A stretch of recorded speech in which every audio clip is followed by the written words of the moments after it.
السلام علیکہ یا رسول اللہ، الصلاة والسلام علیکہ یا حبیب اللہ، الصلاة والسلام علیکہ یا نبی اللہ، وعلی آلکہ وأصحابکہ یا حبیب اللہ صلی اللہ تعالی علیہ وسلم۔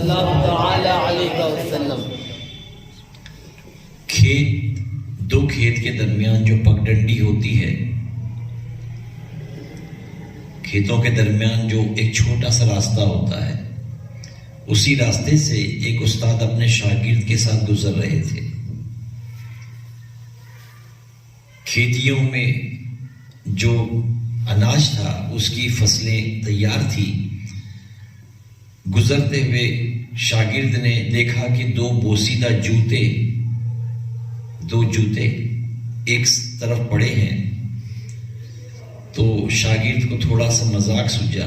شاگرد نے اپنے استاد سے کہا کہ استاد، یہ جوتے جس کے ہیں ہم چھپا دیتے ہیں، جب وہ باہر نکلے گا کھیتی باڑی کے اپنے کام سے فارغ ہو کر تو اپنے جوتے ڈھونڈے گا تو ہم کو بڑا مزہ آئے گا، دیکھیں کیسا وہ ڈھونڈتا ہے اپنے جوتے۔ تو استاد نے اپنے شاگرد کے سر پہ ہاتھ رکھا، کہا کہ بیٹا، میں تجھے دوسرا راستہ نہ بتاؤں؟ جوتے چھپانے سے بہتر دوسرا راستہ نہ بتاؤں کیا؟ شاگرد نے کہا کہ بتائیے۔ کہا کہ تمہارے جیب میں کچھ چھوٹے سکے ہیں؟ شاگرد نے کہا کہ ہاں ہے۔ اپنے جیب سے ہاتھ ڈال کر کے اس نے مٹھی بھر کے کچھ سکے نکال لیے۔ اب استاد نے کہا کہ دونوں جوتوں میں تھوڑے تھوڑے ڈال دو، اور اب ہم چھپ جاتے ہیں۔ تو دونوں جوتوں میں تھوڑے تھوڑے سکے ڈال کر ایک درخت کی آڑ میں استاد اور شاگرد چھپ گئے۔ تھوڑی دیر بعد ایک بوڑھا مزدور اپنے کھیتی سے مزدوری کر کے باہر نکلا، اور جیسے ہی اس نے اپنا جوتا پہننے کے لیے پیر ڈالا تو اسے پیر میں چبھن محسوس ہوئی۔ اس نے فوراً جوتے سے پیر باہر نکالے اور اپنے جوتے کو اٹھا کر اس نے جب پلٹا تو اس میں سے کچھ سکے گرے۔ بے ساختہ اس کے ہاتھ دوسرے جوتے کی طرف بھی گئے کہ اس میں بھی کچھ ہوگا، اور جب اس جوتے کو پلٹایا اس میں سے بھی کچھ سکے نکلے۔ وہ مزدور فوراً زمین پہ گر گیا اور روتے روتے اللہ کی بارگاہ میں عرض کرتا ہے کہ اللہ تو کتنا کریم ہے، اللہ تو کتنا کریم ہے، تو جانتا ہے کہ میرے گھر میں کھانے کے لیے اناج نہیں ہے، میری بیوی بیمار ہے، دوائی کے لیے میرے پاس پیسے نہیں ہیں، لیکن تو نے کیسا بندوبست کر دیا۔ اور اس کی آنکھوں سے آنسو جاری ہے، اور وہ رب کی بارگاہ میں یہ شکرانے کے طور پر روتے ہوئے عرض کرتا ہے کہ اللہ تو کتنا کریم ہے کہ غیر سے تو نے میری مدد کر دی، اور یہ پیسے آ گئے، میرے گھر میں اناج بھی مر جائے گا، میری بیوی کی دوائی بھی آ جائے گی، اور کچھ دن میرے خیر سے گزریں گے۔ آج کل میں مزدوری بھی نہیں کر پاتا ہوں۔ اپنے طور پہ وہ زبان سے رب کو اپنی معروضہ سناتے جاتا، روتا جاتا۔ یہاں وہ رو رہا تھا، اور درخت کی آڑ میں استاد اور شاگرد جو چھپے تھے وہاں بے ساختہ ان کی آنکھوں سے بھی آنسو جاری ہو گئے، ان کی آنکھوں سے بھی آنسو جاری ہو گئے۔ اور پھر استاد نے شاگرد کو دیکھا، شاگرد نے استاد کو دیکھا، ان دونوں کی آنکھیں نم تھی۔ نم آنکھوں کو ایک دوسرے کو دیکھنے کے بعد شاگرد اپنے استاد کا مشکور ہوا کہ استاد آپ نے بڑا اچھا کام کیا، اگر ہم جوتے چھپا لیتے تو وہ مزدور واقعی مزدوری کر کے نکلا تھا، اللہ جانے اس کو مزدوری ملی یا نہ ملی، وہ پریشان تو پہلے سے ہی تھا، اپنے جوتے نہ دیکھتا اور ہم جوتے چھپا لیتے تو وہ اور زیادہ پریشان ہوتا۔ لیکن آپ کا جو حربہ کام آیا، اور یہ چند سکے جو میرے جیب میں تھے یہ اس کی جوتے میں چلے گئے اور اس کے ذریعے اس تک پہنچ گئے، تو وہ کتنا ممنون و مشکور ہو گیا۔ تو میرے عزیزوں، میرے ساتھیوں، بچوں، یہ جو زندگی کا مزہ لینے کے لیے مذاق ہم کبھی کبھی کرتے ہیں، یہ ہماری فطرت میں شامل ہے، یہ فطرت میں شامل۔ ہم کسی دوست کا مذاق اڑا لیتے ہیں، کسی کے ساتھ کچھ جوک شیئر کر لیتے ہیں، کسی کے ساتھ دل لگی کر لیتے ہیں، تو یہ کرنا ہماری فطرت میں شامل ہے۔ لیکن ایسے کام کریں کہ جس سے سامنے والے کو تکلیف نہ ہو، بلکہ اس کے لیے راحت کی، آسانیوں کے کام پیدا کریں، ان کے لیے راحت کے کام کریں تاکہ ہمیں خوشی بھی ہو اور سامنے والے کا کام بھی ہو جایا کرے۔ تو اس انداز میں ہم زندگی گزاریں کہ زندگی میں ہمیں ہنسی مذاق کرنے کا موقع دیا گیا۔ خود رسول کریم صلی اللہ تعالی وسلم نے بعض روایت میں اپنے صحابہ کرام سے اس طرح آپ نے مذاق کیا ہے۔ ایک صحابی حضور نبی کریم صلی اللہ علیہ وسلم کی بارگاہ میں حاضر آئے، عرض کیا کہ یا رسول اللہ صلی اللہ علیہ وسلم مجھے سفر پر جانا ہے، سواری کے لیے اونٹ نہیں، اگر آپ اونٹ عنایت فرمائیں۔ میرے آقا صلی اللہ علیہ وسلم تبسم فرمایا کہ ہاں کیوں نہیں، تمہیں اونٹ کا بچہ دیا جائے گا۔ وہ عرض کرتے ہیں کہ حضور اونٹ کے بچوں سے میں کیا کروں گا، مجھے تو سواری کرنا ہے، دوسرے گاؤں تک جانا ہے۔ میرے آقا نے پھر فرمایا تمہیں اونٹ کا بچہ دیا جائے گا۔ پھر وہ عرض کرتے ہیں کہ حضور مجھے سواری کرنی ہے، اونٹ کے بچے پر میں کیسے سواری کروں؟ میرے آقا نے فرمایا نہیں، تمہیں اونٹ کا بچہ دیا جائے گا۔ جب میرے آقا نے 3 مرتبہ کہہ دیا اور 3 مرتبہ وہ نہ سمجھ پائے، تو پھر آقا کریم نے فرمایا کہ ارے ہر اونٹ اپنے ماں باپ کا بچہ ہی تو ہوتا ہے، ہر اونٹ اپنے ماں باپ کا بچہ ہوتا ہے۔ تو میرے آقا صلی اللہ علیہ وسلم اس طرح بھی دل لگی فرمائی، صحابہ سے اس طرح بھی دل لگی کی ہے۔ تو ہمیں چاہیے کہ اگر ہم دل لگی کرنا چاہیں تو اس انداز میں کریں کہ سامنے والے کو تکلیف نہ ہو، اور بحمدِ تعالی ہمارا مزہ بھی رہ جائے اور کام بھی ہو جائے، اور ہماری زندگی کی جو فطرت میں ہمارے شامل ہیں ہم ان سے جو ہے مستفیض بھی ہوتے رہیں۔ تو کوشش کریں کہ ہم کسی کو تکلیف دینے والا کام نہ کریں، بلکہ راحت دینے والا کام کریں، اور راحت بھی ایسی ہو کہ صحابہ کرام کی اگر زندگی کو پڑھیں گے تو صحابہ کرام نے لوگوں کی آسانیوں کے لیے کیسے کیسے منفرد کام انجام دیے کہ آج ہم کو وہ دیکھ کر کے تعجب ہوتا ہے۔ ایک صحابی رسول ہیں ابو دجانہ رضی اللہ تعالی، روزانہ فجر کی نماز کے بعد دعا مانگنے سے پہلے نکل جاتے مسجد سے۔ صحابہ کرام نے دیکھا 1 دن 2 دن 3 دن چند دن گزر گئے، تو نبی کریم کی بارگاہ میں عرض کیا کہ یا رسول اللہ صلی اللہ علیہ وسلم ابو دجانہ فجر کی نماز کے بعد فوراً چلے جاتے ہیں بغیر دعا مانگے۔ تو آقا کریم صلی اللہ تعالی وسلم نے موقع جان کر 1 دن دوپہر میں ابو دجانہ صحابی رسول کو روک لیا اور فرمایا کہ کیا بات ہے، تمہیں اللہ سے کچھ نہیں مانگنا؟ صحابی رسول نے عرض کرتے یا رسول اللہ میں تو اللہ اس کے رسول کا محتاج ہوں، میں اللہ سے نہ مانگوں، رسول اللہ سے نہ مانگوں تو کس سے مانگوں؟ ہمارے گھروں میں تو فقر و فاقہ ہے، کھانا چولہا کئی دنوں کے بعد جلتا ہے، تو ہم تو اللہ اس کے رسول کے محتاج ہیں۔ تو نبی کریم صلی اللہ علیہ وسلم نے فرمایا پھر فجر کی نماز کے بعد تم دعا مانگے بنا کیوں چلے جاتے ہیں؟ عرض کرتے کہ حضور ٹھنڈی کا موسم ہے اور کھجوریں پکنے کا موسم چل رہا ہے، میرے گھر کے بازو میں یہودی کا مکان ہے، اس کے گھر میں جو کھجور کا درخت لگا ہے وہ کھجور کا درخت میرے آنگن میں جھول گیا ہے، درخت اس کے آنگن کا اس کا ہے لیکن کھجور سے بھر گیا ہے تو وہ میرے آنگن میں جھول گیا ہے۔ حضور میں جلدی اٹھ کر جاتا ہوں نماز کے بعد اور وہ گری ہوئی کھجوریں چن کر کے اپنے یہودی پڑوسی کو دے آتا ہوں جس کے گھر کی کھجوریں ہیں۔ اور حضور ایک بار ایسا ہوا تھا کہ ہم لوگ فقر و فاقہ میں زندگی گزارتے، ہمارے یہاں کھانے پینے کی بڑی دقت ہے۔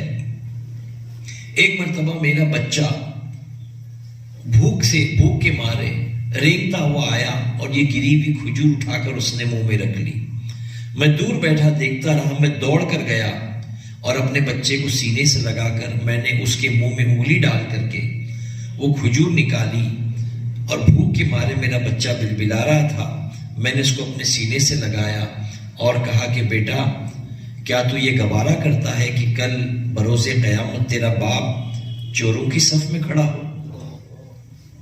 یہ کھجور ہماری نہیں ہے، میں نے اس کے منہ سے کھجور نکالی اور اس کے بعد میں نے یہ طے کر لیا کہ گری ہوئی کھجور جب رات میں گر جائے تو صبح اٹھ کر کے فوراً وہ چون لوں اور چن کر کے جا کر کے میں اپنے پڑوسی یہودی کو دے کر کے آ جاؤں۔ یہ حضور کی بارگاہ میں ابو دجانہ معروضہ بیان کر رہے ہیں کہ فوراً صدیق اکبر رضی اللہ تعالیٰ صحابہ کی حضور نے تربیت کی ہے نا، صدیق اکبر رضی اللہ تعالیٰ فوراً جاتے ہیں اور اس یہودی سے درخت خرید لیتے ہیں، اس یہودی سے وہ درخت خرید لیتے ہیں کھجور کا، اور پھر آ کر کے حضور کو خوشخبری سناتے ہیں کہ حضور ابھی یہ کھجور جو گری ہوئی ابو دجانہ اٹھا کر نہیں کھاتے تھے، آج کے بعد ان کو اجازت دے دیجئے کہ میں نے وہ درخت خرید لیا ہے، اب وہ کھجوریں ابو دجانہ پر بھی حلال ہے، ان کے بچوں پر بھی حلال ہے، ان کی بیوی پر بھی حلال ہے، وہ کھجور ان پر حلال ہے۔ جب یہ واقعہ گزرنے کے چند دن گزرے تھے کہ یہودی کو پتا چلا کہ ابو بکر صدیق نے یہ گھر کیوں یہ درخت کیوں خریدا، جب یہودی کو ساری بات پتا چلی پڑوسی کے تعلق سے تو یہودی خوش ہوا، اس نے اپنے کنبے کے اپنے بیوی بچے جو گھر میں رہتے تھے سب کو لے کر کے حضور کی بارگاہ میں حاضر آیا اور آقا کریم کے دست حق پر اسلام قبول کر لیا۔ تو ایک فعل تھا ابو دجانہ کا، ایک فعل تھا نا کہ جس کے ذریعے آپ نے اپنے بچے کو وہ گری ہوئی کھجور جو کہ ہمارا حق نہیں تھا وہ کھانے سے روک لیا، لیکن ایک کھجور کے بدلے اللہ نے ان کے نامہ اعمال میں کیا نیکیوں کا ذخیرہ رکھا کہ یہودی کا پورا خاندان اسلام کے دامن میں آ گیا۔ جبکہ ہمارے یہاں کیا معاملہ ہے، ہم اگر سبزی خریدنے جا رہے ہیں تو سبزی خریدتے خریدتے تھوڑا گاجر اٹھا کے توڑ کے کھا لیتے ہیں، کبھی مونگ پھلی بھوننے والے کے پاس کھڑے ہیں، 10 روپے 20 روپے کی مونگ پھلی لے رہے ہیں، وہ وزن کر رہا ہے، لیکن چلتے چلتے کھڑے کھڑے جب تک کہ وزن ہو رہا ہے 2-4 اٹھا کر کے ہم توڑ کر منہ میں ڈال لیتے ہیں۔ تو یہ جو چند دانے توڑ کر کے منہ میں ڈال دینا، یہ گاجر کا کھا لینا، مٹر کے دانے چن چن کر کے کھا لینا بغیر پیسے دیے، یہ کل بروز قیامت ہمارے لیے وبال جان بن جائے گا۔ یہ ہمارے لیے نہیں ہے، جب تک کہ ہم نے اس سے اجازت نہ لی وہ ہمارے لیے حلال نہیں ہے۔ اور یہ تربیت اگر ہم نے اپنے بچوں کی بچپن سے کی تو خدا کی قسم ہمارے بچے اتنے محتاط ہوں گے کہ اگر چائے کی دکان پر جا کر چائے بھی پیئیں گے اور اس کے پاس کاؤنٹر پر اگر ٹوتھ پک بھی ہوگی تو ہمارے بچے اگر محتاط ہیں تو وہ ٹوتھ پک بھی اٹھا کر دانت میں نہیں کریں گے، کیونکہ ہوٹل والے نے ٹوتھ پک کس کے لیے رکھا ہے؟ کھانے والوں کے لیے رکھا ہے۔ ہم تو چائے پی کر نکل رہے ہیں، چائے تھوڑی دانتوں میں پھنستی ہے، چائے نہیں پھنستی، تو ہم نکلتے نکلتے ٹوتھ پک بھی نہیں اٹھائیں گے، احتیاط کریں گے۔ کب کریں گے؟ جب اگر ہم نے اپنے بچوں کی تربیت کی ہے۔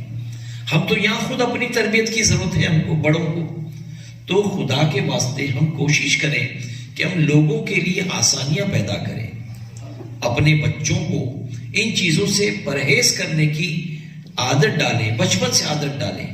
آپ اگر کہیں باہر جاتے ہیں تو بچوں کو یہ عادت ڈالیں کہ خبردار باہر کسی ہوٹل میں گوشت نہیں کھانا ہے، کسی ہوٹل میں گوشت نہیں کھانا ہے۔ اگر سفر پہ جا رہے ہیں کاروباری طور پر تو سبزی کھائیے، مچھلی کھائیے، مسلمان کی دکان ہو تب بھی کوشش کریں کہ سفر میں غیروں کی جگہ جانے کے بعد وہاں گوشت نہ کھایا جائے، وہاں پر کھائیں تو سبزی کھائیں، ہوٹل میں مچھلی کھا لیں جو کہ اجازت ہے، لیکن گوشت سے پرہیز کیا جائے۔ آج ہمارے بہت سے بھائی دکانوں میں اگر مرغی کی دکانیں ہوتی ہے تو سب کے ریٹ الگ الگ ہوتے ہیں، لائن سے دیکھیں آپ مرغی کاٹنے کی دکانوں میں سب کے ریٹ الگ الگ۔ کیوں بھائی سب کے ریٹ الگ الگ کیوں؟ تو بھائی کسی کے وزن میں چوری ہے، کوئی 100 گرام کاٹتا ہے، کوئی 100 گرام مارتا ہے، کوئی 200 گرام مارتا ہے، کوئی 300 گرام مارتا ہے، جو جتنا مارتا ہے اتنا ریٹ کم رکھتا ہے، بے ایمانی کرتا ہے۔ تو جب مرغے کے وزن میں، بوٹی کے وزن میں 100 گرام 200 گرام کی بے ایمانی ہوتی تو پھر وہ کبھی کبھی تو مردہ مرغی بھی کھلا دے گا، کبھی کبھی مردار مرغی بھی ہمیں کھلا دے گا، کیا بھروسہ۔ تو ہوٹل والوں کے درمیان بھی ہم کبھی پرہیز کر جائیں تو پرہیز کریں کہ مسلمان ہوٹل میں کھانے سے بھی احتیاط کریں۔ یہ تقویٰ ہے، یہ تقویٰ ہے۔ آپ جائیں تو مچھلی کھائیں، سبزی کھائیں، لیکن گوشت کھانے سے پرہیز کریں۔ پھر صرف کھانے پینے میں نہیں، بلکہ آپ راستے پر چل رہے ہیں اور راستے پر اگر کیلے کا چھلکا کسی نے ڈال دیا ہے اس کو اٹھا کے سائڈ میں رکھ دیں۔ آپ چل رہے ہیں، کوئی پتھر بیچ میں پڑا ہے اس کو سائڈ میں کر دیں، کیونکہ آپ کے کردار سے اسلام نمایاں ہونا چاہیے، اسلام ظاہر ہوتے رہنا چاہیے۔ صرف داڑھی ٹوپی امامہ جبہ قبے سے اسلام ظاہر نہیں ہوگا، آپ کے معاملات سے بھی ظاہر ہونا چاہیے۔ آپ کے معاملات سے بھی ظاہر ہو کہ اللہ نے آپ کو جب مسلمان بنایا تو اللہ نے جو چیزیں آپ پر حلال کی ہیں آپ اس پر بڑی مضبوطی سے عمل پیرا ہے، اور جو چیز اللہ نے آپ پر حرام کی ہے اس پر بھی آپ بڑی مضبوطی سے عمل پیرا ہے۔ تو مسلمانوں کو چاہیے کہ آسانیاں پیدا کرے اور لوگوں کے لیے خاص کر آسانیاں پیدا کرے۔ اسلام بڑا پیارا مذہب ہے، بڑا پیارا مذہب ہے۔ آج غیر لوگ ہمارے اسلام کے قوانین کے محتاج ہیں، غیر لوگ ہمارے اسلام کے قانون کے محتاج ہیں۔ آج لوگ ہمارے اسلام کے خلاف ہمارے قرآن مجید میں رد و بدل کی بات کرتے ہیں۔ ان کو سمجھنا چاہیے کہ ان کے مذہب میں باپ کی پراپرٹی میں بیٹی کا حصہ ہی نہیں تھا۔ ان کے قانون میں یہ تھا کہ شوہر مر جائے تو بیوی کو زندہ چتا پر جلا دیا جائے، یہ ان کے قانون کا مذہب ہے۔ لیکن اسلام نے جب دنیا میں آقا کریم علیہ تحیت و تسلیم نے اسلام پیش کیا تو میرے آقا صلی اللہ تعالی وسلم نے انسانوں کے حقوق کے ساتھ ساتھ جانوروں کے حقوق بھی بتائے، راستے پر بیٹھنے کے حقوق بھی بتائے ہیں، لینے دینے کے حقوق بھی بتائے ہیں۔ نبی رحمت صلی اللہ تعالی وسلم نے جو دین پیش کیا ہے، سبحان اللہ، ہم کو اس دین نے، اس مذہب نے کہیں بھی تشنا نہیں چھوڑا ہے۔ پیدائش سے لے کے میت کو قبر میں اتارنے تک ہر جگہ ہمارے پاس قانون ہے، ہر قانون ہمارے پاس موجود ہے۔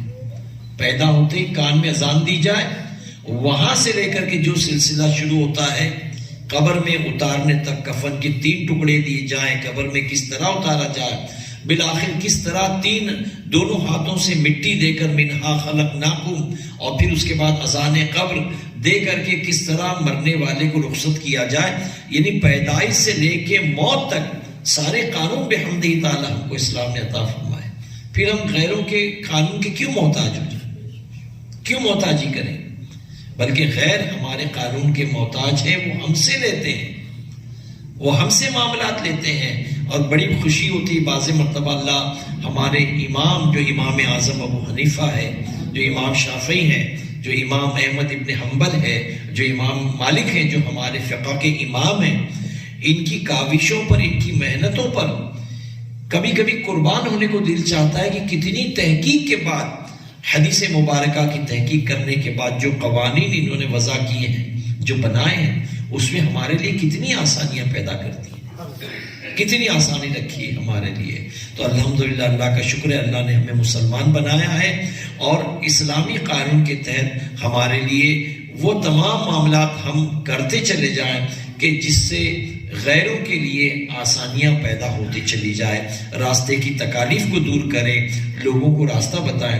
حضور سیدی اعلیٰ حضرت غالباً فرماتے جب نماز کے لیے تم نکلو تو اعلیٰ حضرت نے الملفوظ میں لکھا، مجھے یاد نہیں آ رہا ہے، کہ کتنی نیت کر کے نکلو، 30-40 نیت کر کے نکلو کہ میں نماز کو جا رہا ہوں تو کسی کو راستہ پار کرا دوں گا، کسی کو ایڈریس، بھٹکے ہوئے کو ایڈریس بتا دوں گا، کیلے کا چھلکا ہٹا دوں گا، پتھر ہٹا دوں گا، پہلے وضو کروں گا، اگلی صفوں میں بیٹھوں گا۔ اتنی نیتیں کر کے چلے، 30-40 نیتیں کر کے چلے، اور اس میں جنازہ بھی پڑھوں گا اور جنازے کی نماز بھی ادا کروں گا، کاندھا بھی دوں گا، کئی نیتیں کر کے گھر سے نکلے۔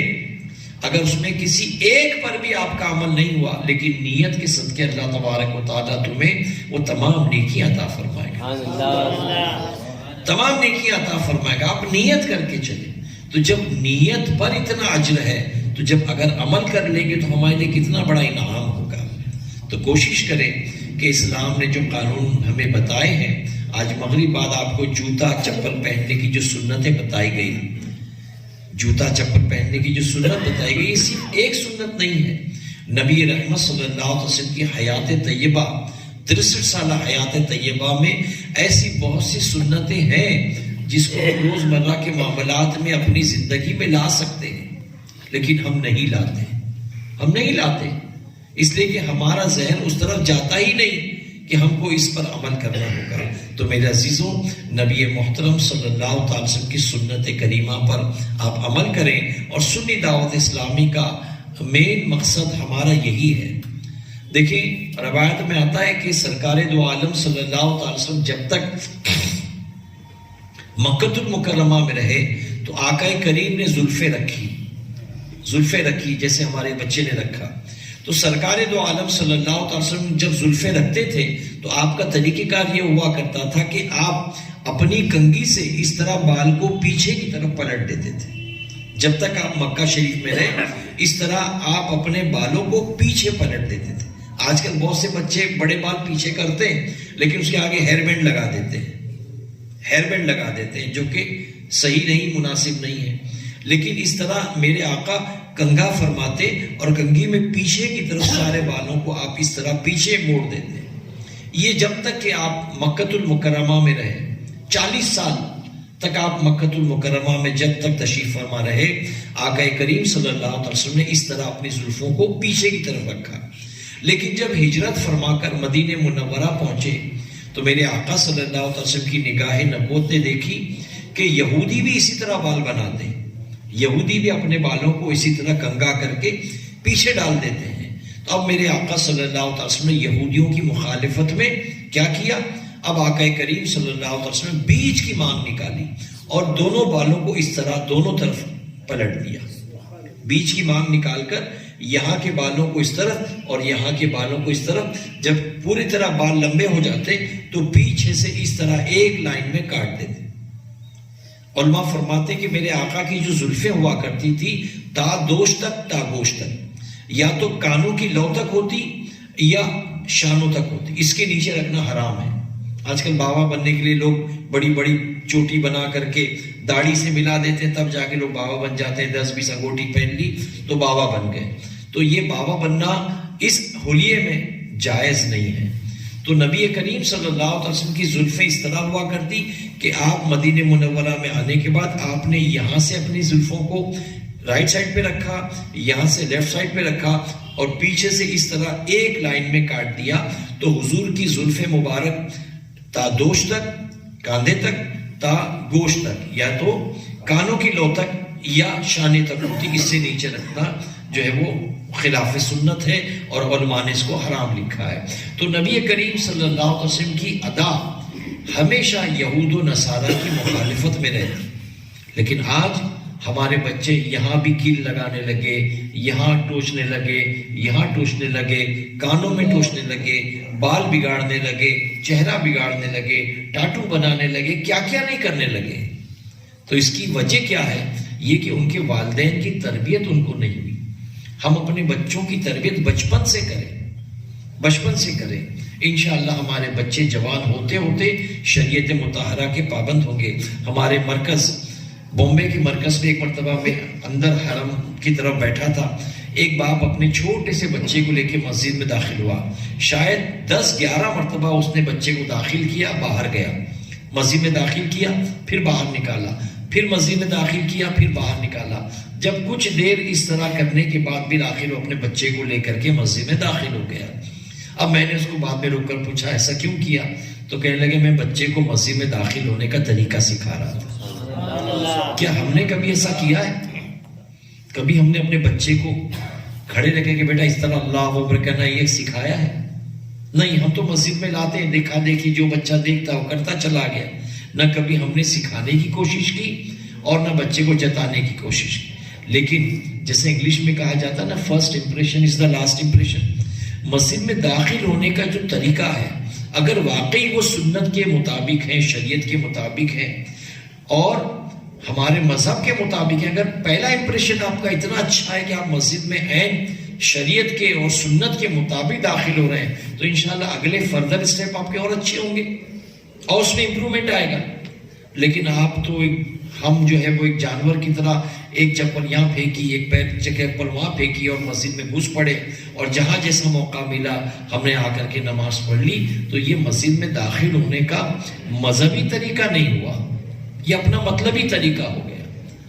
شرعی طریقہ یہ ہو کہ مسجد میں داخل ہوں تو وضو کرنے کے بعد میں جب حرم میں داخل ہوں تو بسم اللہ دخلت وعلیہ توکلت نویت سنت الاعتکاف اللہم افتح لی ابواب رحمتی، یہ کہتے ہوئے سیدھا پیر داخل کریں. پھر اعلیٰ حضرت فرماتے ہیں کہ مسجد کا ادب یہ ہے کہ سیدھا بڑھاؤ الٹا ملاؤ، سیدھا پیر بڑھاؤ الٹا ملاؤ، سیدھا پیر بڑھاؤ الٹا پیر ملاؤ. اس طرح اگلی صفوں میں امام کے جتنے قریب جگہ ملے وہاں جا کر کے بیٹھ جاؤ، جہاں جگہ ملے وہاں جا کر کے بیٹھ جائیں. اچھا کچھ لوگ بے خیالی میں غلط باتوں کو جلدی ایبزارب کر لیتے ہیں، جلدی پک اپ کر لیتے ہیں اور صحیح باتوں کو نہیں کرتے. ہم نے 12 لوگوں کو دیکھا کہ مسجد میں آتے ہی پہلے بیٹھتے ہیں اور پھر کھڑے ہو کر کے نیت باندھتے ہیں. ایک صاحب سے پوچھا کہ آپ بیٹھتے کیوں ہیں؟ تو کہنے لگے بیٹھ کے پہلے مسجد کا حق ادا کرنا ہے. حالانکہ جہالت ہے. شریعت تو کہتی ہے آپ اپنی جگہ پہ آؤ، کھڑے ہو جاؤ، اللہ اکبر، نماز شروع کرو. لیکن غلط بات کتنے جلدی سے اس ٹائم کے ساتھ دماغ میں بٹھا دی جاتی ہے کہ پہلے بیٹھ کر مسجد کا حق ادا کیا ہے. مسجد کا حق بیٹھنے پر تھوڑی ہے، مسجد کا حق تو نماز پڑھنے میں. تو آپ اپنی جگہ پہ کھڑے ہو جائیں اور پھر اس کے بعد اللہ اکبر کہہ کے آپ اپنی نماز شروع کر دیں. چاہیے تحیۃ المسجد پڑھیں، تحیۃ الوضو پڑھیں، سنتیں پڑھیں، آپ کی جو نماز ہے وہ پڑھیں. لیکن غلط بات ڈال دی تو اس پر لوگ عمل کرتے ہیں. اعلیٰ حضرت فرماتے ہیں مسجد کا ادب یہ ہے کہ جب مسجد میں داخل ہو تو سیدھا پیر بڑھائیں الٹا ملائیں، سیدھا بڑھائیں الٹا ملائیں. یہ نہیں کہ ایسا ایسا چلے آگے پیچھے نہیں، بلکہ ایک پیر بڑھائیں بازو میں الٹا ملائیں، پھر سیدھا بڑھائیں پھر الٹا ملائیں. اس طرح امام کے قریب جو جگہ مل جائے وہاں جا کر بیٹھ جائیں. لیکن ہم کیا کرتے ہیں؟ سردی میں کونا پکڑتے ہیں اور گرمی میں پنکھا پکڑتے ہیں، کھڑکی کے پاس بیٹھ جاتے ہیں، اے سی کے پاس بیٹھ جاتے ہیں. ہماری طبیعت ایسی ہے کیونکہ طبیعت شیطان کی انگلیوں پر ناچتی ہے ہماری طبیعت، تو ہم اس کے بہکاوے میں آ جاتے ہیں. تو آنے کا طریقہ جب یہ بتایا کہ امام کے قریب بیٹھا جائے. یہاں ایک بات اور بھی ہے کہ ہم کوشش کرتے ہیں کہ 5 وقت کی نماز میں دروازے کے پاس جگہ پکڑتے ہیں کہ فوراً نماز ہو جائے، ہم فوراً دروازہ کھول کے باہر نکل لیں. اور جب جنازے کی نماز کا وقت آتا ہے تو سب کو دھکیل کے ہم جنازے کے قریب پہلی صف میں کھڑے ہونے کی کوشش کرتے ہیں. حالانکہ یہ شیطانی فعل ہو گیا. شریعت ہم سے کہتی ہے کہ جنازے کی نماز میں پچھلی صف میں نماز پڑھو، وہاں ثواب زیادہ ہے، اور 5 وقت کی نماز میں اگلی صف میں نماز پڑھو، اگلی صف میں ثواب زیادہ ہے. لیکن اب شیطان ہمارے نامہ اعمال میں نیکیاں جمع کرنے دیتا نہیں ہے. وہ کیا کرتا ہے؟ 5 وقت کی نماز میں ہمیں پیچھے دھکیلتا ہے اور جنازے کی نماز میں ہمیں آگے دھکیل دیتا ہے اور ہم اس کی بات پر عمل کر لیتے ہیں. بلکہ اس کے برخلاف جنازے کی نماز میں پچھلی صف میں نماز پڑھنا افضل ہے اور 5 وقت کی نماز میں اگلی صفوں میں امام کے قریب ہو کر نماز پڑھنا افضل ہے. تو آپ کوشش کریں کہ پہلی صف میں جہاں جگہ ملے وہاں جا کر کے اپنی نماز ادا کریں. اور پھر اس میں بھی فضیلت ہے کہ امام کی رائٹ سائڈ بیٹھنے پر زیادہ فضیلت ہے. امام کے سیدھے ہاتھ کی طرف بیٹھنے والوں کے لیے کچھ زیادہ ہی فضیلت ہے الٹے ہاتھ کے مقابلے میں، کیونکہ شریعت نے ہر کام سیدھے ہاتھ کو کرنے کو ترجیح دی ہے، سیدھے ہاتھ کے کام کرنے کو پسند فرمایا. ہم کسی کو کوئی چیز دے بھی تو بھی کوشش کریں کہ رائٹ ہینڈ سے سیدھے ہاتھ سے دیں، الٹے ہاتھ سے نہ دیں، سیدھے ہاتھ سے دیں. بلکہ ہمارے یہاں مزاج ہے کہ ہم الٹے سیدھے میں تھوڑا فرق نہیں سمجھتے. عربوں میں یہ مزاج آج بھی ہے کہ اگر کسی نے الٹے ہاتھ سے کوئی چیز دے دی تو سامنے والا تلوار نکال لے لڑنے ورنے کو، کیونکہ الٹے ہاتھ سے دینا یہ اس کی انسلٹ ہے. تو وہ تلوار نکال لیتے تھے لڑنے کے لیے. لیکن ہم تو بے خیالی میں کوئی سیدھے ہاتھ سے دے رہا تو بھی لے لیتے ہیں، الٹے ہاتھ سے دیتا ہے تو بھی لے لیتے ہیں. تو سیدھے ہاتھ سے لینا دینا یہ اسلامی طریقہ ہے، الٹے ہاتھ سے لینا دینا یہ شیطانی کام ہے. تو ہر جائز کام سیدھے ہاتھ سے کیا کریں. تو کوشش کریں کہ امام کی رائٹ سائڈ پہ صف میں بیٹھیں. ورنہ ادب تو یہ ہے کہ نیا آدمی آیا پہلا مسجد میں اذان کے بعد تو وہ مؤذن کے رائٹ بیٹھے، پھر آنے والا لیفٹ بیٹھے، پھر آنے والا رائٹ سائڈ، پھر آنے والا لیفٹ سائڈ. اس طرح دونوں طرف پہلی صف کو بیلنس کر کے پہلی صف مکمل ہو جائے. اب جب نیا آدمی آئے تو مؤذن کے پیچھے بیٹھے، پھر آنے والا right side left side, right side left side, اس طرح دوسری صف بھی وہ دونوں توازن برقرار رکھتے ہوئے دوسری صف کو مکمل کریں۔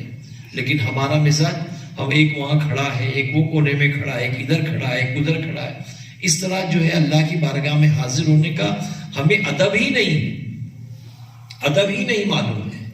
تو انشاءاللہ ہم اس مجلس میں کچھ سیکھنے کے لیے آئے ہیں، تو اسی انداز میں آپ اپنی مسجد میں نمازیں ادا کریں امام کے قریب، اور تکبیر اولا یا اس سے پہلے، یعنی امام کے اللہ اکبر کے وقت امام کے ساتھ شامل رہیں، اس کی بھی بڑی فضیلت ہے۔ لیکن اگر اس سے پہلے آپ آ کر کے بیٹھ گئے، اس کی بھی فضیلت ہے کہ آپ مسجد میں اول وقت میں آ کر کے بیٹھ جائیں، اور پھر امام کی تکبیر اولا کے ساتھ آپ صف بندی کر کے نماز ادا کریں، تو اللہ کو ایسے عبادت گزار لوگ پسند ہیں۔ اب اس کے بعد جب نماز سے فارغ ہو جائیں تو جانے لگے تو کوشش کریں کہ واپسی میں الٹا پیر آگے ہو اور پھر سیدھا ٹچ کریں، الٹا بڑھائیں سیدھا ملائیں، الٹا بڑھائیں سیدھا ملائیں، اس طرح مسجد سے باہر نکلیں۔ یہ مسجد اللہ کا گھر ہے، اس کا ادب کیا جائے۔ یہاں دنیاوی باتیں کرنا منع ہے، مباح بات کرنا بھی منع ہے، مباح بات کرنے سے بھی اجتناب کرنا چاہیے۔ یہ جو مسجد ہے حرم ہے۔ امام راضی رحمۃ اللہ علیہ فرماتے ہیں کہ جب اللہ تبارک و تعالیٰ نے جبرائیل امین کو جنتی کلاڑی دے کر کے زمین پر بھیجا اور فرمایا کہ میرے گھر کی نسبت قائم کرو، تو دنیا گول ہے، بالکل بیت اللہ بالکل سینٹر میں ہے کعبہ شریف دنیا کے، تو فرمایا گیا کہ جبرائیل امین نے جنتی کلاڑی کعبے کی زمین پر نسبت کھودنے کی خاطر جنتی کلاڑی ماری۔ اب ایک کلاڑی جب کسی پتھر پہ لگتی ہے تو کتنے اس کے ذرات اڑتے ہیں نا،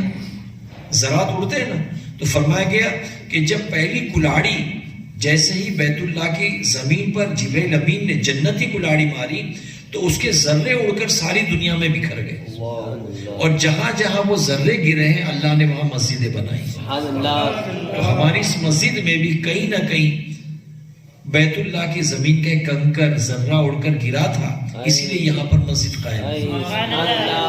تو دنیا میں جہاں بھی مساجد قائم ہیں، اس کی وجہ یہی ہے کہ وہاں بیت اللہ کی زمین سے جبرائیل امین نے جب کلاڑی ماری تھی تو ذرہ اڑ کر کے گرا تھا، اور اللہ نے وہاں مسجدیں قائم فرما دی۔ تو یہ مسجد کوئی آسان جگہ نہیں ہے، یہ اللہ کا گھر ہے۔ اللہ حالانکہ رب تبارک و تعالی گھر سے پاک ہے، گھر اور محدود نہیں ہے، اللہ تبارک و تعالی لا محدود ہے، تو گھر گرہستی سے پاک ہیں، لیکن یہ ہماری تربیت کے لیے اس کو بیت اللہ کہا گیا، اللہ کا گھر کہا گیا۔ یہ مقدس گھر، پاک گھر اللہ کا، جہاں پر کچی پیاز کھا کر آنے سے منع کیا گیا، کچا لہسن کھا کے آنے سے منع کیا گیا۔ کیوں؟ اس لیے کہ مقدس گھر ہے، اللہ کا مقدس گھر ہے۔ تو یہاں پر ہم بڑے احتیاط کے ساتھ، بڑے اہتمام کے ساتھ آئے۔ اب دیکھتے ہیں کہ کبھی کبھی ہم رات میں لنگی پہن کر سو گئے، بنیان لنگی پہن کر، اب صبح اذان ہوئی، اذان کی آواز سن کے ہم اٹھے، وضو کیا اور وہی کرتا کھوٹی سے نکالا، لنگی تو وہی رات والی ہے، پھر اوپر سے وہ میلا کرتا جو کھوٹی پہ لٹکا تھا وہی پہن لیا، اور اندھیرے میں یا اجالا کر کے ٹوپی ہم نے ڈھونڈ لی، وہی ٹوپی پہن لی۔ اب آہستہ آہستہ مسجد میں آگے وضو کر کے نماز پڑھ لی۔ اب وہی لنگی جو قریباً 10-15 دن سے آپ پہنے چلے آ رہے ہیں، وہی ٹوپی جو مہینہ بھر پہلے دھلی تھی، کرتا وہی جو 2-3 دن سے ٹنگا ہوا تھا، آپ وہ پہن کر آ رہے ہیں۔ آپ اپنے دل کے پہ ہاتھ رکھے بتائیے کہ وہی ٹوپی، وہی کرتا، وہی لنگی پہن کر کیا آپ کسی کی شادی میں جائیں گے؟ کسی کی شادی میں جائیں گے؟ کسی کی پارٹی میں جائیں گے؟ وہی لنگی اور وہی کرتا اور وہی ٹوپی پہن کر بتائیے آپ کہ کیا کسی کی پارٹی میں شادی میں جائیں گے؟ نہیں جائیں گے۔ کیوں نہیں جائیں گے؟ لوگ ہنسیں گے، میزبان ہنسے گا تو کیا پہن کر آیا ہے، اور تم وہی کپڑا پہن کے اللہ کی بارگاہ میں کھڑے ہو گئے، اسی کپڑے میں اللہ کی بارگاہ میں۔ شرم نہیں آئی ہم کو؟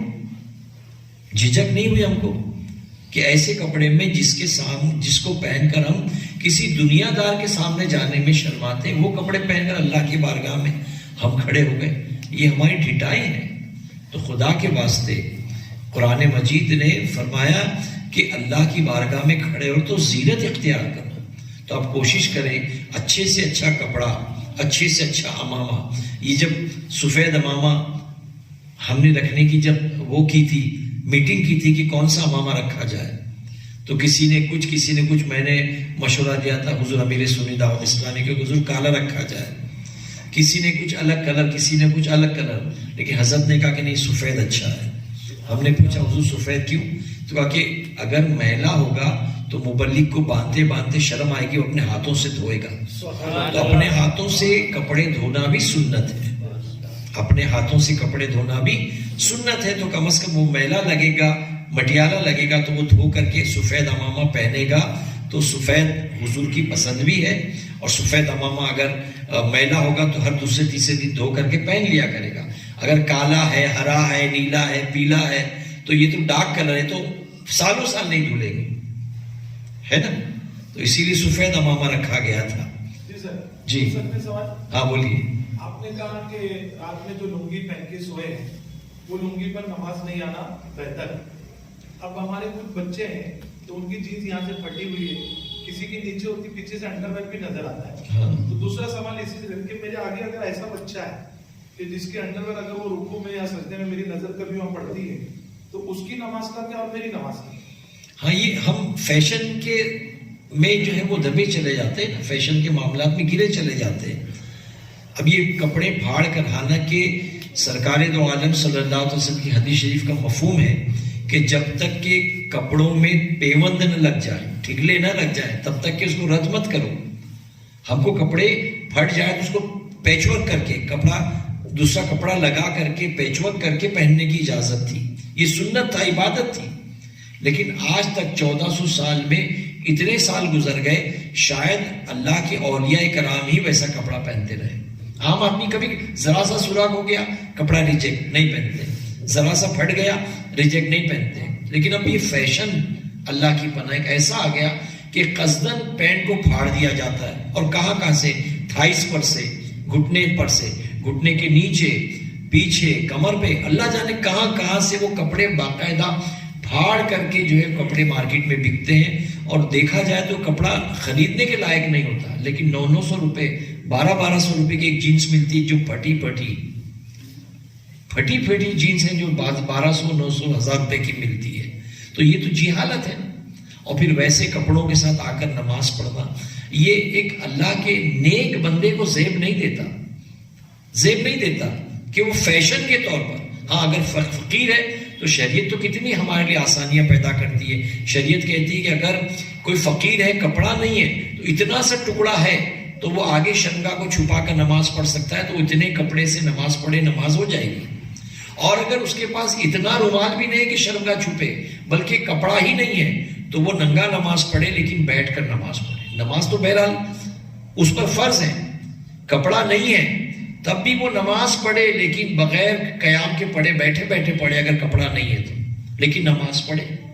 اب ہمارے پاس کپڑے بھرپور ہیں, گھر میں جبے ہیں, اظہار کرتے ہیں, لیکن وہی پھٹی ہوئی جینس پہن کر ہم نماز پڑھ رہے ہیں, تو یہ ادب کے خلاف ہے.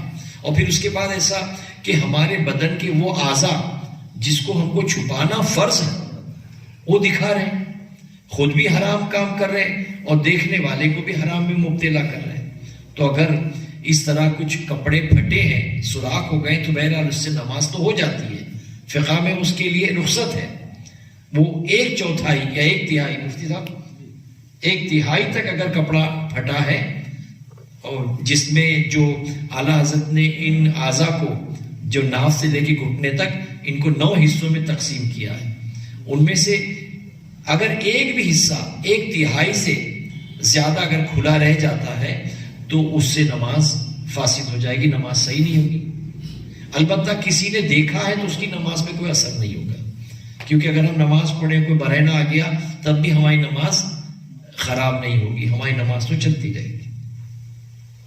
جی اور کوئی سوال؟ وہ پھٹا ہوا ہے, اگر دھاگے نکلے ہیں اور یہ جو سطر ہے دکھ رہا ہے, تو وہاں رومال باندھ کر پیچ اپ کیے تو نماز ہوگی کہ نہیں؟ اب وہ بندے کو اگر اتنی حیا, اتنا شرم آ رہی کہ وہ نماز پڑھنے کے لیے وہ جگہ کو چھپانے کے لیے رومال باندھتا ہے, تو مسلمان صرف اللہ کی بارگاہ میں نماز میں نہیں رہتا, دن بھر رہتا ہے نا. وہ کیا سمجھتا ہے کہ اللہ معاذ اللہ, اس کو اللہ صرف نماز میں دیکھ رہا ہے, مسجد سے باہر نکلا رومال نکال دیا, اللہ نہیں دیکھ رہا ہے اس کو. صرف نماز میں ہی اللہ دیکھ رہا ہے ایسا عقیدہ رکھا تو اس کے لیے تو نقصان ہے.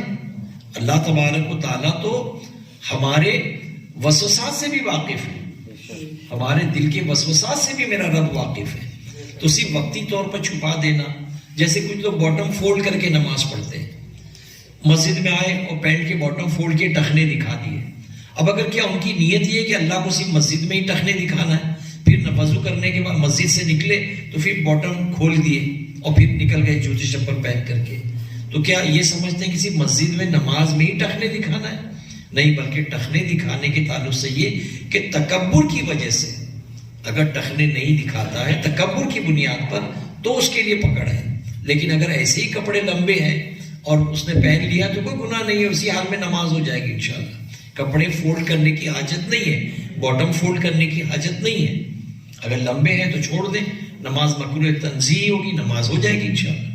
لیکن الٹا کر دینے کے بعد نماز مکروہ تحریمی ہو جائے گی, پھر سے لوٹانا پڑے گا.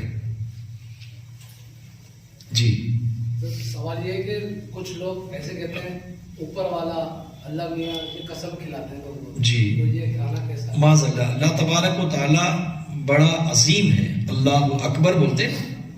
تو اللہ تبارک و تعالیٰ کو محدود کرنا یہ بھی جہالت ہے. اللہ تبارک و تعالیٰ تو لا محدود ہے. کچھ لوگ کہتے ہیں بھائی اوپر والا بیٹھا ہے, معاذ اللہ, ایک تو اوپر والا کہہ دیا, اوپر بیٹھا ہے کہہ دیا, یہ اللہ کی شان کے خلاف. اللہ تبارک و تعالیٰ ہمیشہ سے ہے, ہمیشہ رہے گا.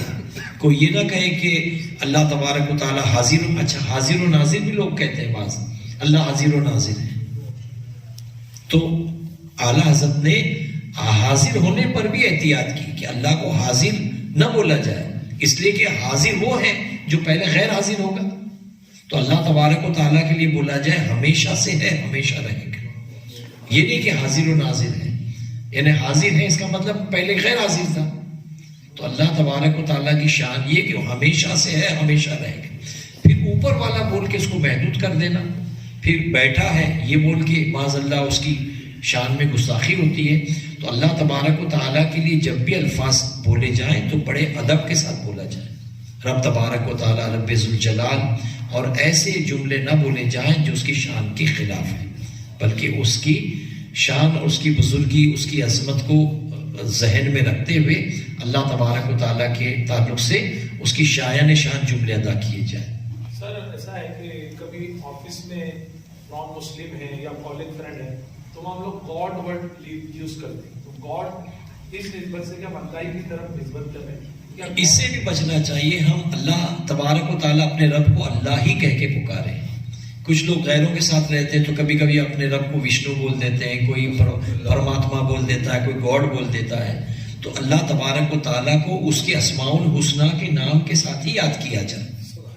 جو رب تبارک و تعالیٰ کے اسماء ہیں انہی صفات کے ساتھ اللہ تبارک و تعالیٰ کو یاد کیا جائے. ہم اس کے خداؤں کے نام کے محتاج کیوں؟ ہم اللہ بولیں نا, ہم کیوں محتاج رہے اس کے کہ بھائی ہم گاڈ بولیں گے تو سمجھے گا.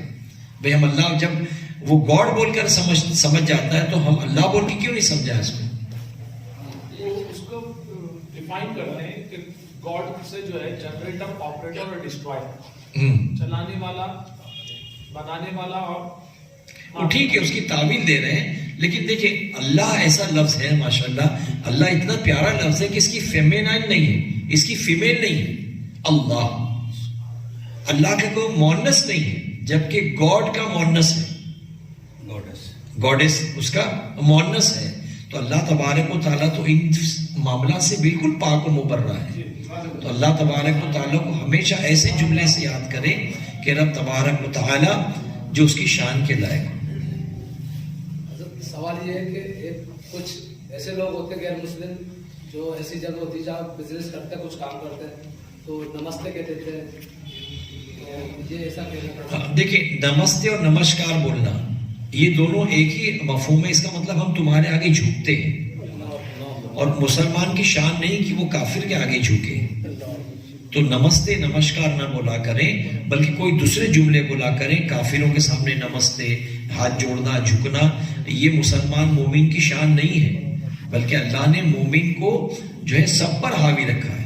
وَأَنْتُمُ الْأَعْلَوْنَ إِن كُنتُم مُؤْمِنِينَ, تم ہی سب پر کامیاب تم ہی کامیابی کو پہنچو گے اگر تم مومن ہو. تو ہم مومن ہیں تو ہم کو اپنے نام کی عزت بھی رکھنی چاہیے. تو ایسے جھکنا، ہم تمہارے آگے جھکتے، ہم تمہارے پیر پڑتے، یہ سب مسلمان مومن کی شایان شان معاملہ جملے نہیں ہیں. جی اور کوئی نماز کے تعلق سے بھی ان سے ہی ریلیٹڈ ہے. ہم اس کو نہیں کہے، اس نے ہم کو سلام کیا تو ہوتا ہے محبت میں، دوست ہے. ہاں، تو اگر کسی نے سلام کیا تو آپ کیا بولیں؟ کیا بولیں گے؟ حداک اللہ بولیں گے. کیونکہ سرکار دو عالم صلی اللہ علیہ وسلم کی بارگاہ میں یہودی آتے تھے، منافق آتے تھے، وہ حضور کی بارگاہ میں کیا کرتے تھے؟ السلام علیکم. اور السلام علیکم یعنی موت ہو تیری. تو میرے آقا جواب دیتے تھے وعلیکم تیری بھی. تو وعلیکم کا مطلب تیری بھی. تو اگر کسی نے کافر نے کو السلام علیکم بولا، السلام علیکم کہ سلامتی ہو تم پر، اور ہم نے وعلیکم بولا تو سیم ہو گیا کہ تیری بھی، تجھ پر بھی سلامتی ہو. تو ہونا یہ چاہیے کہ اگر کافر بدمذہب ان کو سلام کرے تو اگر ہم کو جواب دینا ایسا ہے کہ کاروباری آدمی جواب تو اس کو حداک اللہ بول دے. حداک اللہ. اور قرآن مجید نے تو ایک اچھا مفہوم دیا ہم کو کہ فرمایا کہ جب موسیٰ علیہ نبینا علیہ السلام تسلیم جب فرعون کے دربار میں آئے تو آپ نے سلام کیا السلام علیکم یا من اتبع الہدی، کہ سلامتی اس پر جس پر اللہ تبارک و تعالیٰ کی ہدایت نازل. تو اگر لوگ ایسے زیادہ تو اتنا لمبا سلام کرتے السلام علیکم یا من اتبع الہدی، کہ سلامتی ان پر جن پر اللہ نے ہدایت اتاری. تو جتنے مسلمان ہیں ان پر سلامتی ہوگی، کافروں پہ نہیں ہوگی، بد مذہبوں پہ نہیں ہوگی. تو السلام علیکم کا جواب آپ کسی بد مذہب کو دیں تو کیا دیں گے؟ حداک اللہ کہیں گے. حداک اللہ، اللہ تجھ کو ہدایت دے. اگر ہماری دعا قبول ہو گئی، اس کو ہدایت مل گئی تو ہمارے لیے ایک بونس پوائنٹ ہے انشاءاللہ. بولیے اور سنا. جیسے غیر مسلم سے اگر کام کرا تو اس کے بارے میں کیا تھا؟ کسی غیر مسلم کے پاس کام کرنا کوئی بات نہیں. آپ اگر روزی روٹی کے لیے اس کے پاس کام کرتے ہیں تو کریں، لیکن احتیاط اس میں ہے کہ ان کے تہواروں میں شریک نہیں ہو، ان کے بھجن کیرتن میں شریک نہیں ہو، ان کے مذہبی معاملات میں شریک نہیں. ان کے یہاں شادی ہے، آپ شادی میں جائیے، کھانا کھائیے، ویج کھائیے، گفٹ دیجیے، گفٹ لیجیے، کوئی بات نہیں، آپ جا سکتے ہیں. لیکن ان کے یہاں اگر کسی کی پوجا رکھی ہے، اس میں اس نے دعوت دی، آپ کو تلک معاذ اللہ کسی مسلمان کو تلک لگایا اور آرتی کے لیے مجبوراً کھڑے کر دیا، تو یہ فعل ہمارے لیے حرام ہے. ہم تو اللہ کو رزاق مانتے ہیں. اچھا، آپ کے پاس اگر 150 کی نوٹ گر جاتی تو اس کو اٹھا کے چومتے کہ نہیں چومتے؟ نہیں چومتے نا. ہاں سچی سچی بولو. ماشاء اللہ، جو نہیں چومتے وہ مبارکباد کے قابل ہیں، اس لیے کہ وہ لکشمی ان کے لیے، ہمارے لیے تھوڑی.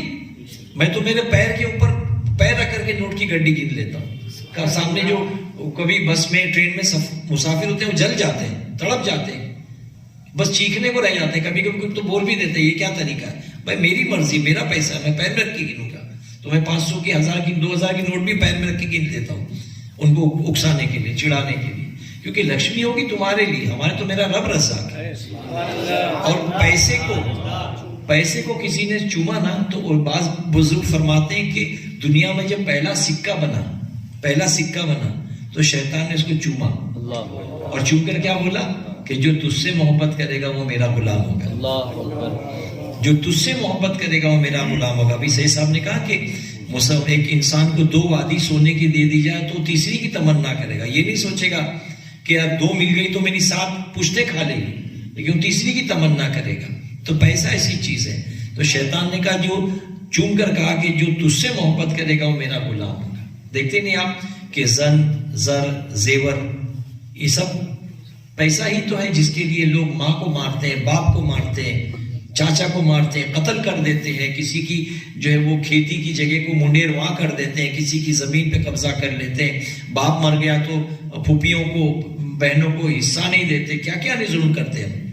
پھر وہی سونا چاندی جو سب کا حق مار کے ہم نے رکھا ہے وہ ویسے کے ویسے پڑا ہے اور ہم دنیا سے نکل لیتے ہیں. وہ سونا چاندی زمین ویسے ہی پڑی ہے، اس کو کوئی دیمک نہیں چاٹی ہے. زمین پڑی ہے، بڑے باپ داداؤں کی زمین یہاں سے وہاں تک پڑی ہے. اس کے اوپر کئی کیس چل رہے ہیں، کئی خون خرابے ہو گئے حصے باٹے میں. کسی کا غضب، کسی نے غضب کر لیا، کسی نے کسی کا حصہ مار لیا، کسی کو نہیں دیا. وہ زمین اپنی جگہ برابر ہے، اور نہ دینے والے اور لوٹنے والے وہ سب زمین کے اندر چلے گئے. تو کیوں جھگڑا یہ مال کا؟ تو کبھی بھی بچوں کے ہاتھ سے پیسے گر جائیں تو اس کو اٹھا کے چوما ہی نہیں، بلکہ اس کے بعد 2 پیر اور مارے، اس کے بعد اٹھا کے ہاتھ میں رکھیں اور کہیں خرچ کر لیں، اس کو چومے نہیں کبھی بھی. جی حضرت بقرعید کے دن جیسے کچھ لوگ غیر مسلموں کو گوشت نکال کے دے دیتے ذبح کیا ہوا، تو ایسا دینا کیسا ہے؟ بقرعید کا گوشت ہے نا، آپ دیکھیں کہ آپ سال میں اگر بکرے کا گوشت خرید کے کھائیں، لیکن بقرعید کا جو گوشت ہوتا ہے اس کی لذت ہی الگ ہوتی ہے. بقرعید کا جو گوشت ہوتا ہے اس کی لذت الگ ہوتی ہے. کیوں؟ کیونکہ وہ خالص اللہ کی رضا کے لیے ہم ذبح کرتے ہیں. روزانہ آپ بکرے کی دکان سے گوشت لا کے کھائیں، لیکن وہ گوشت اور بقرعید کا پالے ہوئے بکرے کا گوشت، دیکھو اس کی لذت میں کتنا زمین آسمان کا فرق ہوگا. تو اگر کسی کافر کو آپ کو گوشت دینا ہے، کاروباری آدمی ہے، تو مارکیٹ سے آدھا 1 کلو 2 کلو لا کے رکھیں اور عید کے دن وہی پوڑی بنا کے ان کو دے دیں. لیکن قربانی کے گوشت میں سے اس کو حصہ نہ دیں. قربانی کا گوشت بڑا مقدس ہے. ہو سکتا ہے کہ ہم نے قربانی کا گوشت کبھی دے دیا تو وہ شراب کے ساتھ چکن بنا کے کھا لے گا، چکنا بنا کے کھا لے گا، شراب کے ساتھ کباب بنا کر کے، تو وہ گوشت کی بے حرمتی ہوگی.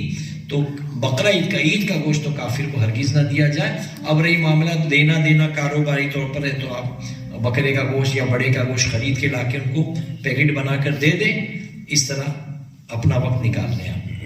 جیسے غیر مسلم مر جاتا ہے یا بدعقیدہ مر جائے تو لوگ اسٹیٹس پہ RIP لکھ کے اسٹیٹس لگاتے ہیں. ہاں، تو یہ لکھنا، اور دوسرا کوئی بیماری ہے کہ اس کے مر گیا تو اس کے گھر جانا، جنگل کے اندر اسی پر چلا گیا ہے، نیت میں شریک ہو گیا، تو ایسا کرنا ہے. یہ دونوں چیزیں ناجائز ہیں نا. ریسٹ ان پیس جو RIP لکھتے ہیں، یہ آج کل موبائل کی دین ہے. کوئی مر گیا، فلم سٹار مر گیا تو بھی ریسٹ ان پیس آ رہا ہے. ارے ہم تو مسلمان کی ہی مرنے پر اس کے لیے دعا کرتے ہیں کہ اللہ اس کی روح کو شانتی دے، اس کے جو ہے وہ آتما کو شانتی دے، اس کی روح کو سکون دے. اسی مسلمان کے لیے. کافر تو ابھی اس کا دم نکلا ہی اللہ کا عذاب شروع ہوتا ہے. کافر مرا اور مرتے ہی اس پہ اللہ کا عذاب شروع ہوتا، ہم کو نظر نہیں آتا لیکن عذاب ہے. ایک عذاب نظر آتا ہے کہ آگ میں ڈال دیا جاتا ہے، وہ بھی عذاب ہے، لیکن وہ انجان ہے، اندھے ہیں، وہ نہیں سمجھتے کیا ہے. اندھا ہے، اندھے ہیں، ان کو دین نہیں ملا، اندھے ہیں. وہ تو آگ کے حوالے وہ اپنے ہاتھوں سے کر دیتے ہیں.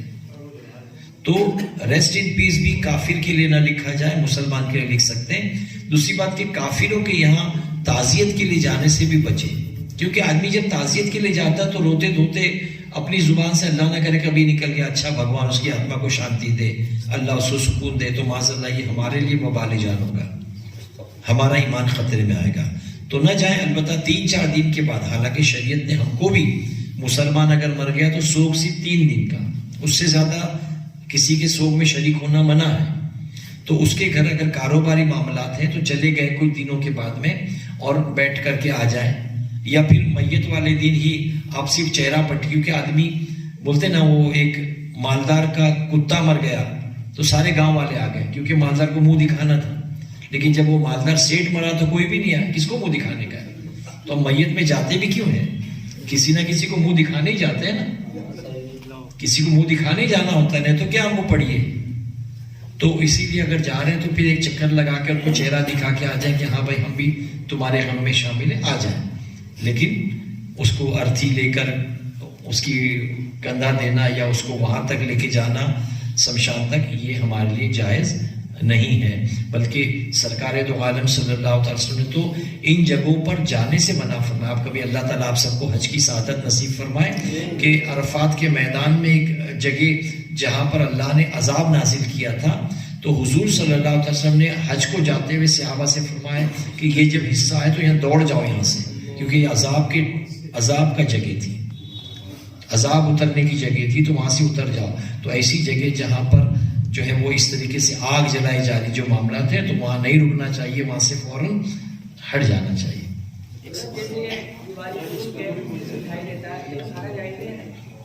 ہمارے علماء کا فتویٰ یہ ہے کہ اگر کافر اپنی طرف سے کچھ دے تو وہ لے لے جائے، لیکن تہوار میں شریک نہیں ہو. تو اگر اس نے دیوالی اپنے تہوار میں کبھی کچھ تحفے میں 2 دن بعد 1 دن بعد بھیج دیا تو وہ لے لے، وہ لے لینا جائز. حضرت ایک سوال، نئی سال والے دن صحیح 12 بجے مبارکباد دینا یا کولڈ ڈرنک کی بوتلیں کھول کر چیز کرنا، کرنا بیٹا یہ دیکھو تمہارے دماغ میں ہی لگ رہا ہے کہ غلط ہے.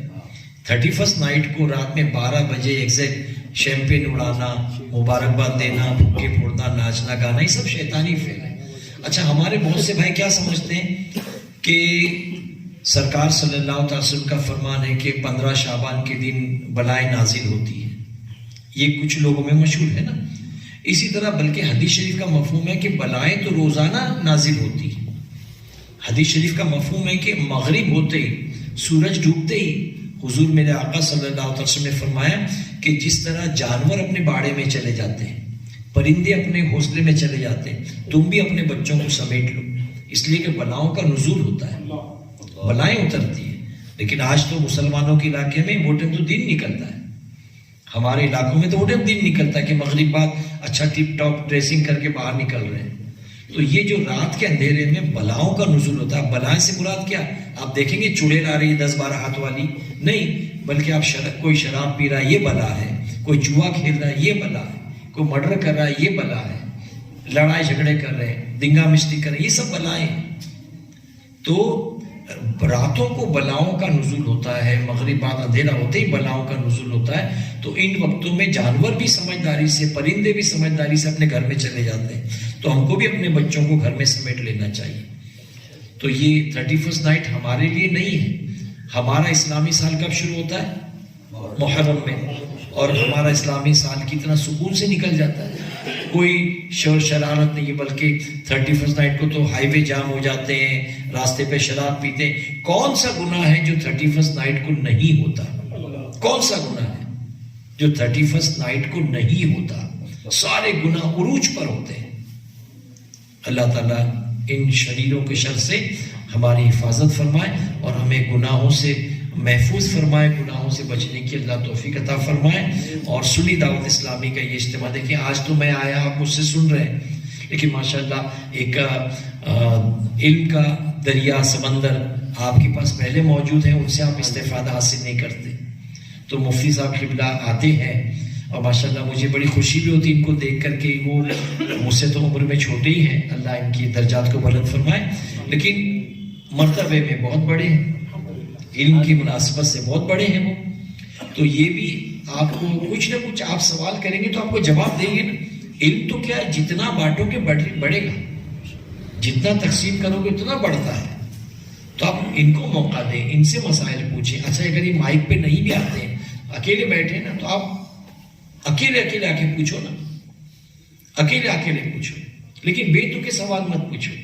کسی نے امام اعظم سے پوچھا کہ حضور اگر ندی پہ نہاتے جو ہے وہ کپڑے رکھے ہم نے باہر نکال کے اور ننگے ہم غسل کریں تو منہ کدھر کریں؟ تو امام اعظم نے فرمایا کپڑوں کی طرف۔ بے تکے سوال۔ اب یعنی نہا جب بدن پہ کپڑے نہیں ہیں تو کعبے کا منہ کرنا منع ہے، پیٹ کرنا منع ہے اگر بدن پہ کپڑے نہیں۔ لیکن بے تکا سوال ہے کہ حضور نہاتے ندی پہ نہا رہے ہیں، منہ کدھر کریں؟ تو آپ نے فرمایا کپڑوں کی طرف۔ ایک صاحب نے پوچھا کہ حضور جو ہے وہ احرام کی حالت میں کتنا کھجانا چاہیے؟ ابھی ایسے سے بے تکے سوال میں نہیں، تو آپ نے فرمایا اتنا کھجا لینا چاہیے۔ نہیں اگر زیادہ کب تک کھجا سکتے ہیں؟ تو آپ نے فرمایا جب تک ہڈی نظر نہ آئے کھجاتے رہے، ہڈی نظر نہ آ جائے تب تک ہی کھجاتے رہے۔ تو ایسے بے تکے سوال کیوں کریں کہ جو بے معنی ہے نا؟ اگر جو سوال اگر ہمارے لیے سود مند ہے، فائدے مند ہے تو ضرور حاصل کریں۔ تو مفتی صاحب کا امتحان لینے مت جاؤ، بلکہ اپنا جو ہے وہ علم حاصل کرنے کی غرض سے جاؤ، اور رات میں سونے سے پہلے ایک مسئلہ سن کر کے سو جانا ساری رات عبادت کرنے سے افضل ہے انشاءاللہ۔ تو آپ وعدہ کرتے ہیں ان کو ستائیں گے؟ ہاں ستاؤ، مسئلہ پوچھ کے ستاؤ نا، مسائل پوچھ کے ستاؤ، کیونکہ جتنا ماشاءاللہ یہ علم بانٹیں گے اتنا علم میں ان کے اضافہ بھی ہوگا اور آپ بھی مستفید ہوں گے انشاءاللہ۔ لیکن بے تکے سوال سے بچیں۔